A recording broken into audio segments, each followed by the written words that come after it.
Hello everybody, my name is Ron Horshevsky and I'm the CEO at Agility Orthopedics. I'm joined today by Amanda Farrington and Danielle Nicholas.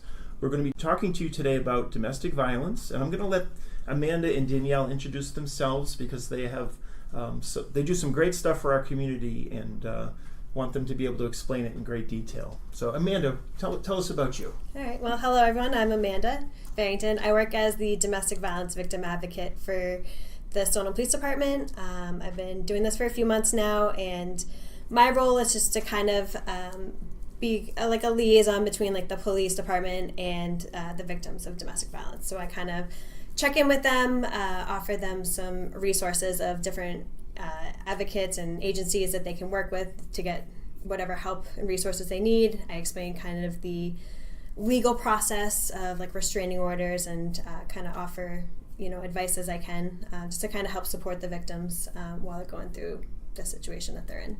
Excellent. Thank you for everything you do, Amanda. Danielle, tell us about SAVE.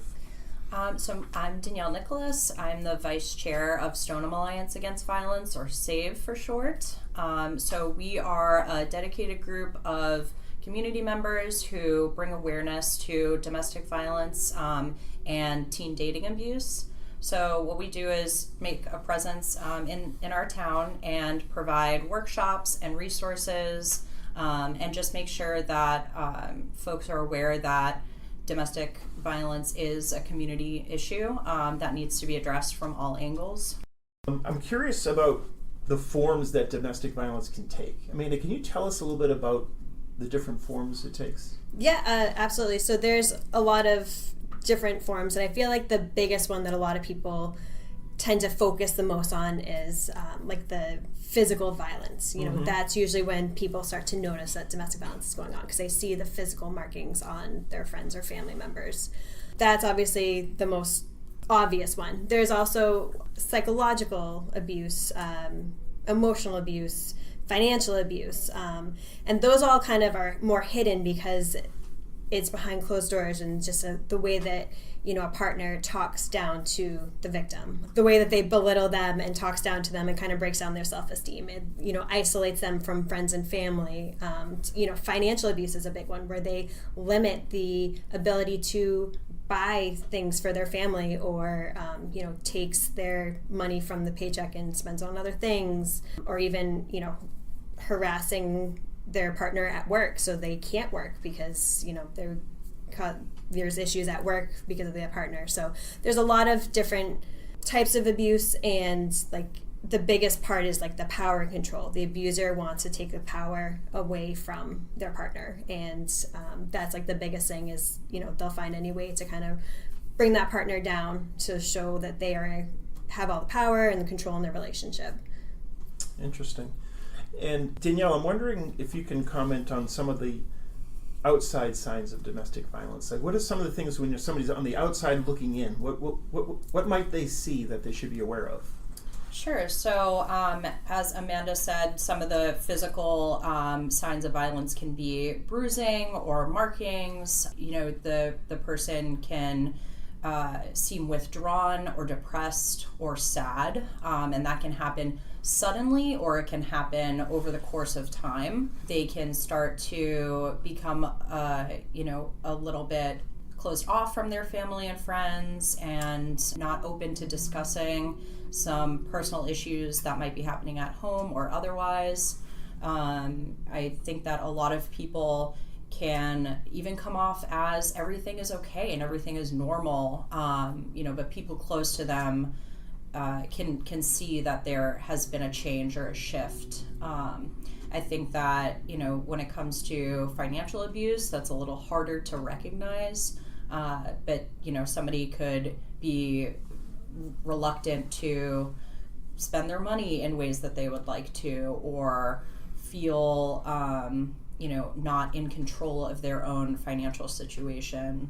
When it comes to, children, I think that it can be a little different, but some of the ways that it can appear would be, discussing things that seem alarming, and, to the an immediate caregiver or somebody outside of the home, it's really important to look for not only those physical attributes, but also really listening to what a child might be disclosing to you, because those things can have maybe a deeper meaning or need to be looked into.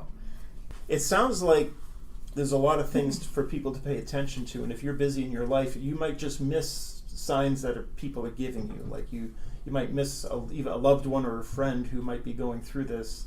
That's And so I guess I wonder, how big of a problem is domestic violence? So it's definitely like it's a larger problem than a lot of people realize, because it can happen, or the majority of it does happen behind closed doors, which is why it is an issue. It is hard to tell. And the other aspect of it is that this is the abuser and the victim are in a loving relationship too, and that's the hardest part, where it's, you may see some of those signs, but even like the dynamic between the abuser and the victim, there was at one point a relationship where they love each other, and they probably still do really care about each other. And it might be a generational thing that we've talked about before, where the abuser maybe grew up in a similar situation and thought that that's how you act in a normal relationship, and the victim does love and care for their abuser. They may have had children with them, or there's a whole bunch of different things. So it is a hard problem because it can be so hidden, and people get really well at making sure, like Danielle said, that everything's perfect on the outside, and kind of downplaying it. And I think sometimes people also get nervous too, like they'll try and bring up concerns about their friends, where like, hey, we've seen you kind of withdraw, or I've seen the way that so and so talks to you, that's not right, and they may get defensive and pull away even more. So you may not even realize the extent of what's going on, and then kind of how to address it with someone when you do notice it is also kind of a tough thing to do. Yeah, it is a touchy situation, because you can make it worse. Mm-hmm. Like being very direct in your approach with a loved one could make the problem worse, right? So can either of you comment on that? Yeah, I mean, I think that for somebody who doesn't know how to approach a situation, you're right, they could come off very direct. They could even offend the victim, or make them kind of go deeper into the narrative that their partner isn't doing something as bad as it actually seems. They can kind of withdraw further, and kind of lose trust in how depending upon how the person has approached the situation, and they try to cover up what is going on even further. But I think that it's really important to still leave an open line of communication, and even though somebody might respond negatively, or they might not feel ready to come forward and talk about things in a realistic way, it's still really important for the victim of domestic violence to have people around them who are willing to hear them when they are ready to talk about it.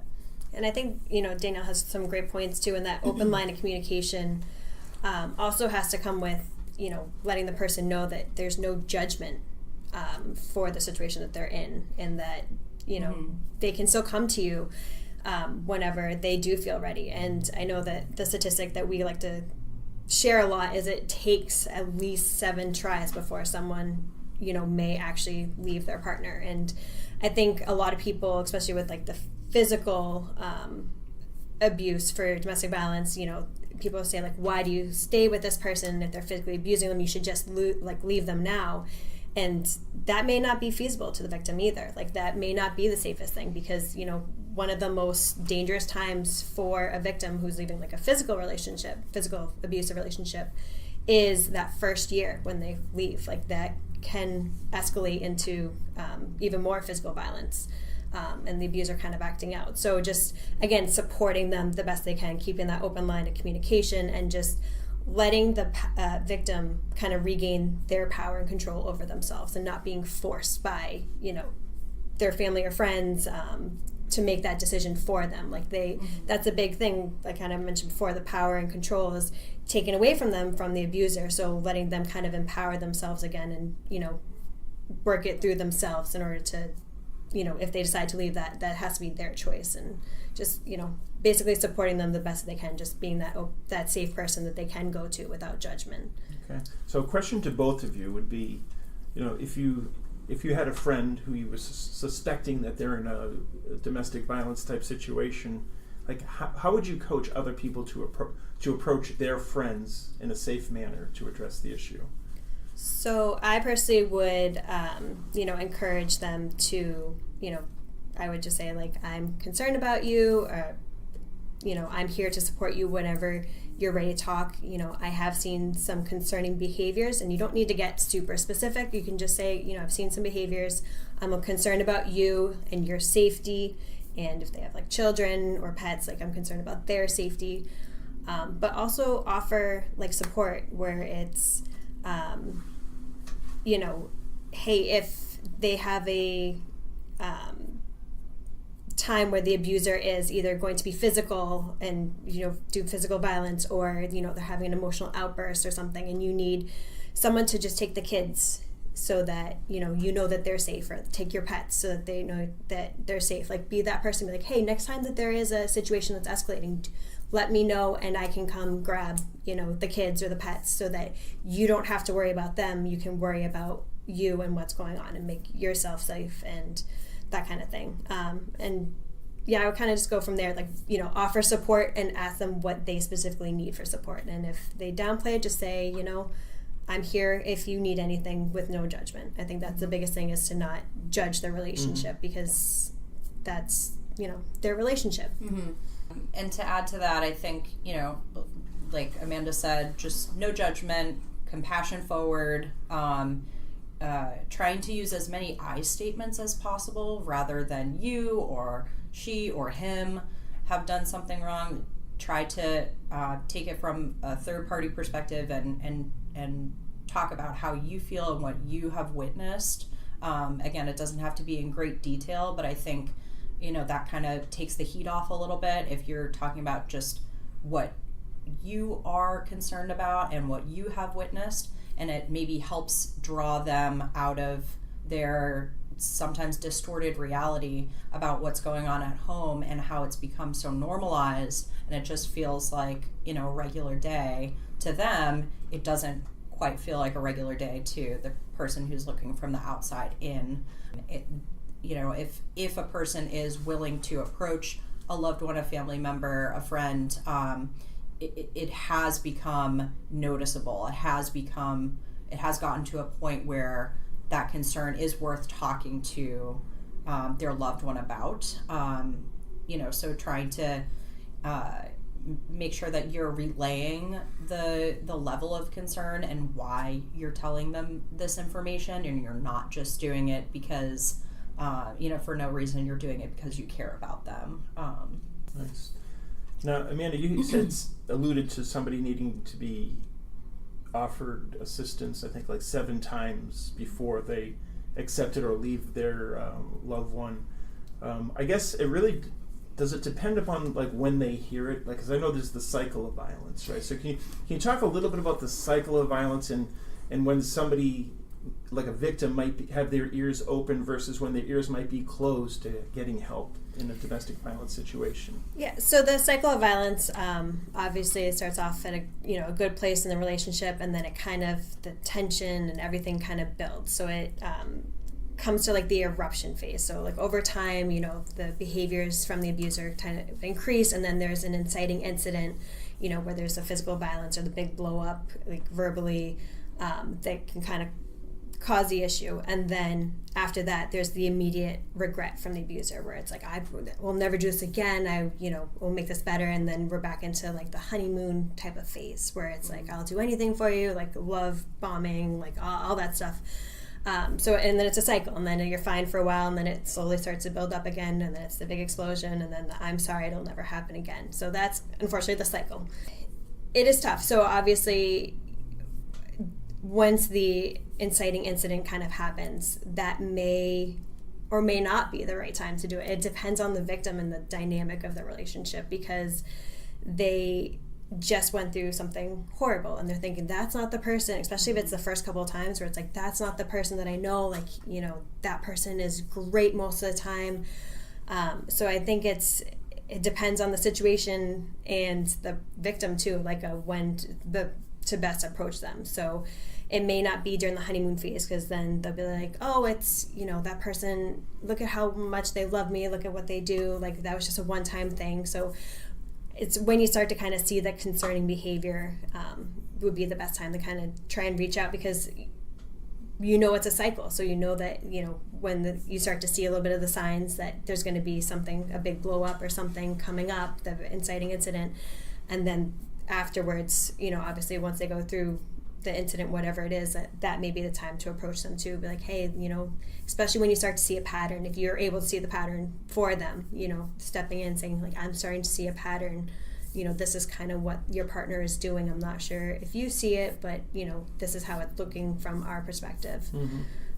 So I just, you know, I think, again, tying it back to the open lines of communication, mm-hmm. that's probably the best way to get those to, you know, share those resources, or to get them to kind of accept that help. And I think a lot of it too is dependent on like their support system too, the victim's support system, because you know, I just recently dealt with a victim, and they have been in a situation for, you know, a while, but their support system wasn't in place, and finally their support system was like, you know what, we're here to support you. And that victim finally felt that it's the right time to move on from that relationship, and that's huge, because before that support wasn't in place, and that's why that victim stayed in that relationship for so long.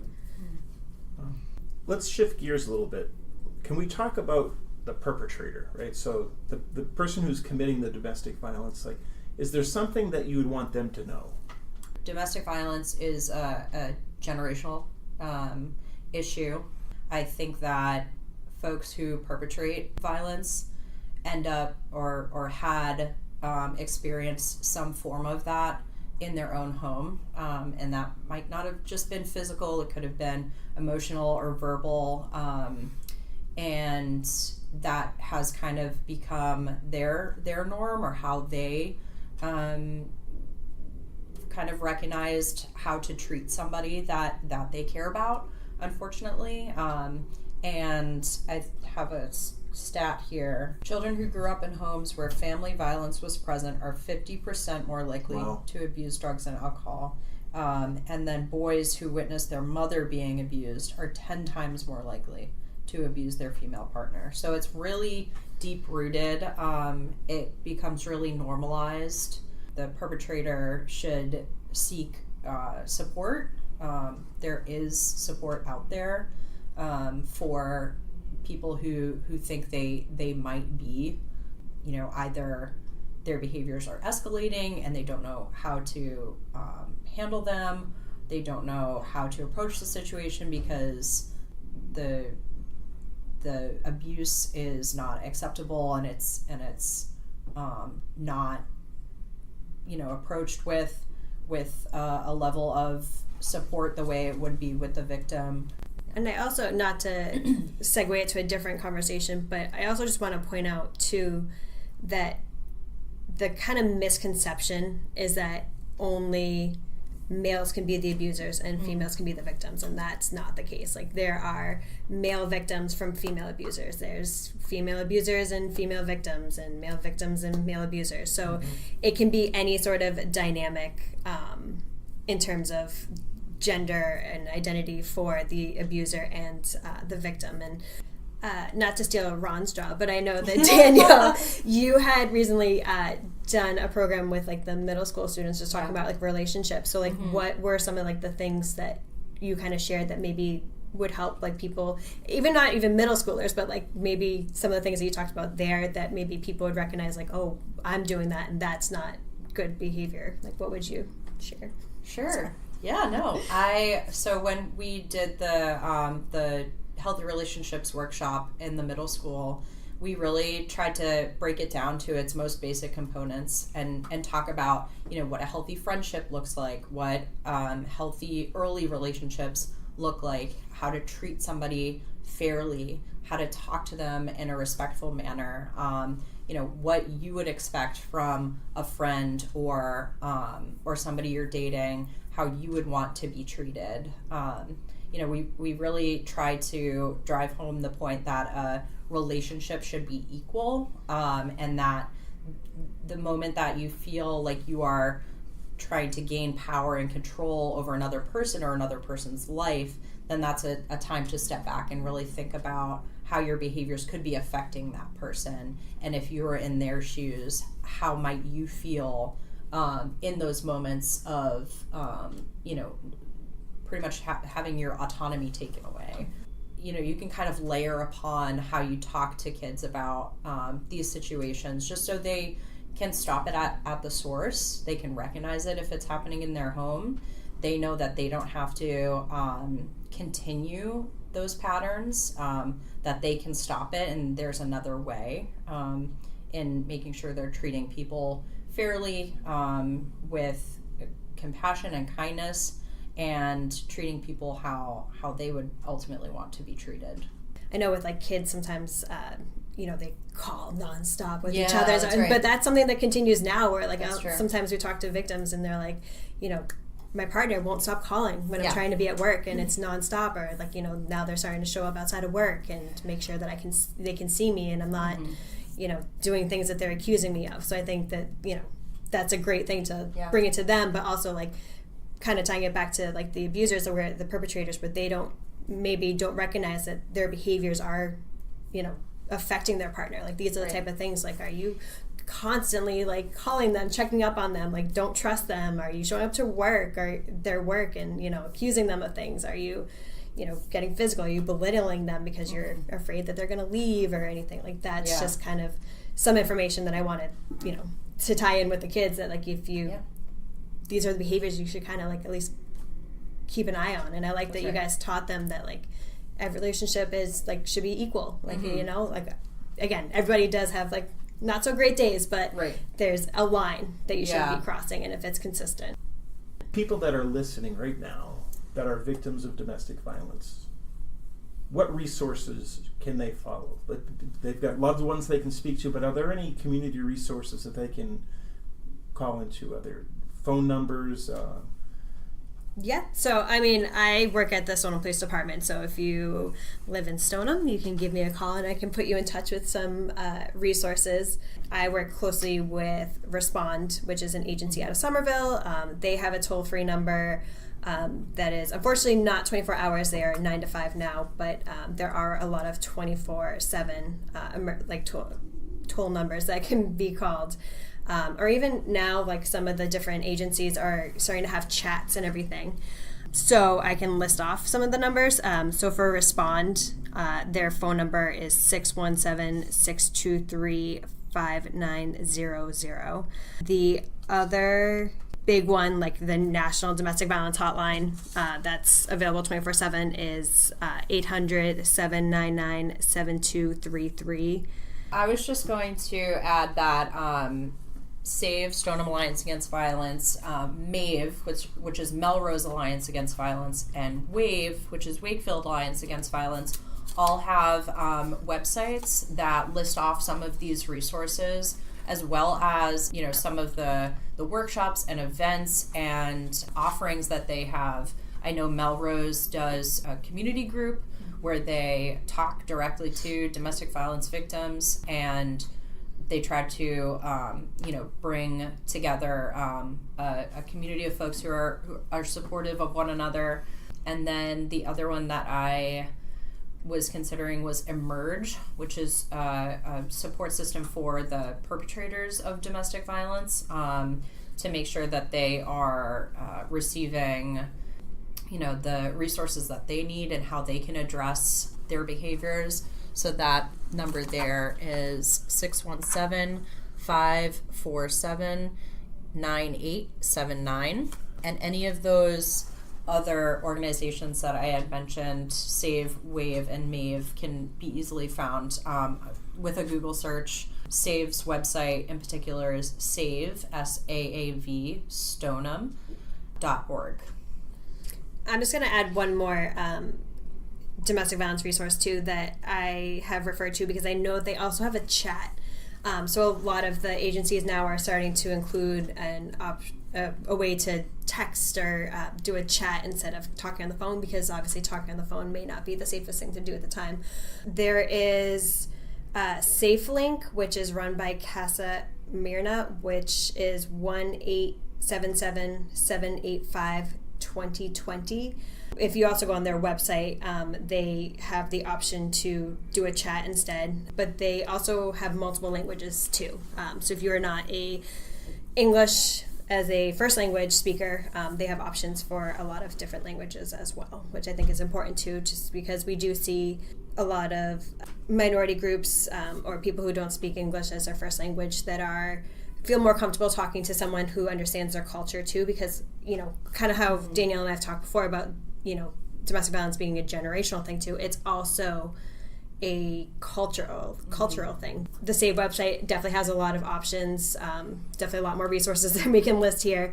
There are a lot of options, and I think the other thing to victims too is that you may feel like you're alone, and I hear that from a lot of victims that I talk to, is that they feel like they are alone, and it's unfortunate that there are actually a lot of people that are in the same situation or have gone through a similar situation. Unfortunately, you are not alone. It may feel like you are alone, but there are other people out there, and the support groups that we can get you in touch with to kind of help you feel a little bit less alone, and, you know, understand that how other people have gone through the situation too. Like, you know, what did they do? What helped them? What didn't help them? Maybe that'll help you, just because right now it definitely feels overwhelming, the thought of, like, you know, leaving or starting over.